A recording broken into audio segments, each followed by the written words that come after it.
नमस्कार साथियों, स्वागत है आपका अपने YouTube channel Shamsher Hindi academy में।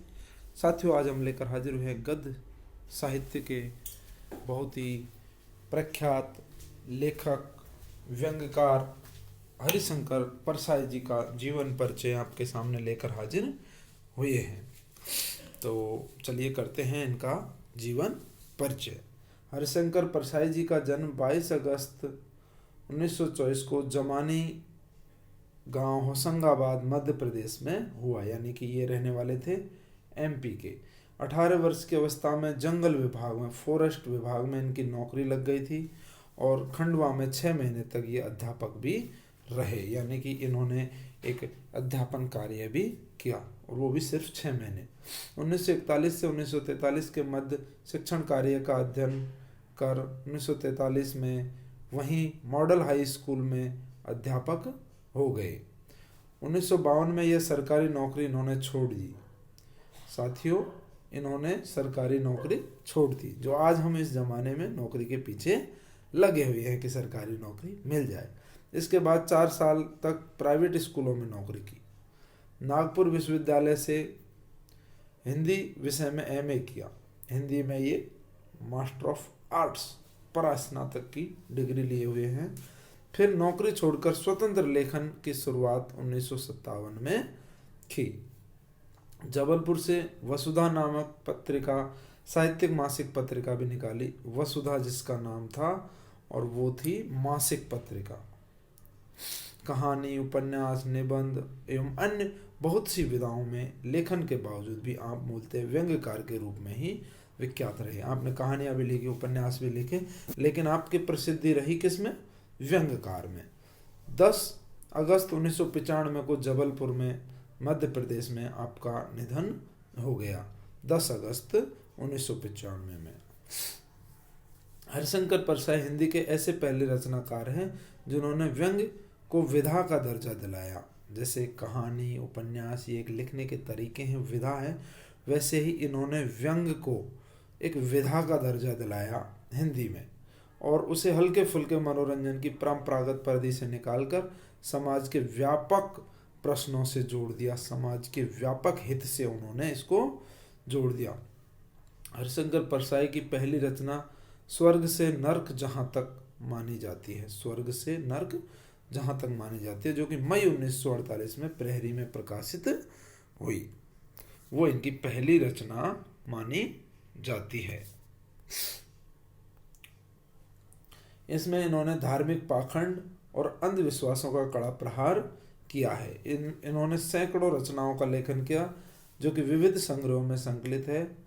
तब की बात और थी, भूत के पांव पीछे, बेईमानी की परत, पगडंडियों का जमाना जो बहुत ही प्रसिद्ध है, शिकायत मुझे भी है, और सदाचार का ताबीज, और अंत में प्रेमचंद के फटे जूते। प्रेमचंद के फटे जूते आज भी बहुत सारी कक्षाओं में पढ़ाई जाती है, अनेक विश्वविद्यालयों में, अनेक कॉलेजों में और अनेक स्कूली शिक्षा में, राज्य की स्कूली शिक्षा। माटी कहे कुम्हार से, काग भगोड़ा इनके व्यंग निबंध हैं।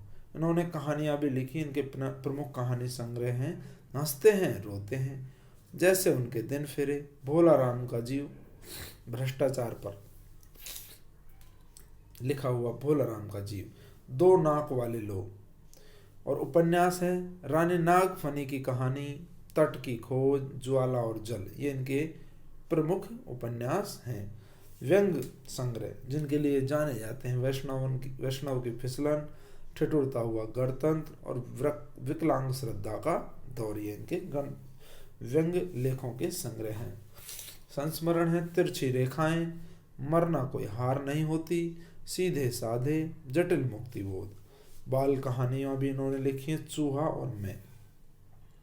लघु कथाएं चंदे का डर, अपना पराया, दानी, रसोई घर और पाखाना, सुधार, समझौता, यस्सर, अश्लील आदि इनकी क्या है, लघु कथाएं हैं।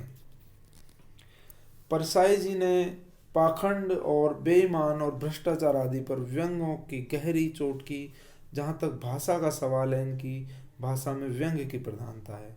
भाषा सामान्य होते हुए विशेष क्षमता को लिए हुए है। एक एक शब्द तीखापन सोचने को मजबूर करता है। हिंदी के अलावा उर्दू और अंग्रेजी शब्दों का भी प्रयोग उन्होंने खुलकर किया है। इनकी रचनाओं में भाषा, भाव, भंगिमा के अनुरूप स्वरूप बदलती है। भाषा शैली में भी सहज परिवर्तन होता है और वह अपने उद्देश्यों की पूर्ति करने में सफल रहती है। आपको विकलांग श्रद्धा का दौर कृति हेतु साहित्य अकादमी का भी पुरस्कार मिला है। साहित्य अकादमी ने भी इनको पुरस्कृत किया है। वो पुस्तक कौन सी है? विकलांग श्रद्धा का दौर कृति हेतु साहित्य अकादमी पुरस्कार भी इनको मिला है। तो प्यारे साथियों, ये था आधुनिक काल के सबसे प्रमुख व्यंग लेखक, व्यंग्यकार, व्यंग्य विधा को स्थापित करने वाले हरिशंकर परसाई जी का जीवन परिचय। प्यारे साथियों, आपके बहुत सारे कंपटीशन के प्रश्न, बहुत सारे हिंदी की प्रतियोगिता परीक्षाओं के प्रश्न यहाँ से हरिशंकर परसाई जी के आपको मिलेंगे और उम्मीद करते हैं कि ये आपके लिए लाभदायक होंगे। और हमारे वीडियो को लाइक करें, शेयर करें और हमारे चैनल को सब्सक्राइब करना ना भूलें। सब्सक्राइब करना ना भूलें, जिससे नई नई वीडियो आप तक हमारी पहुंचती रहे। धन्यवाद।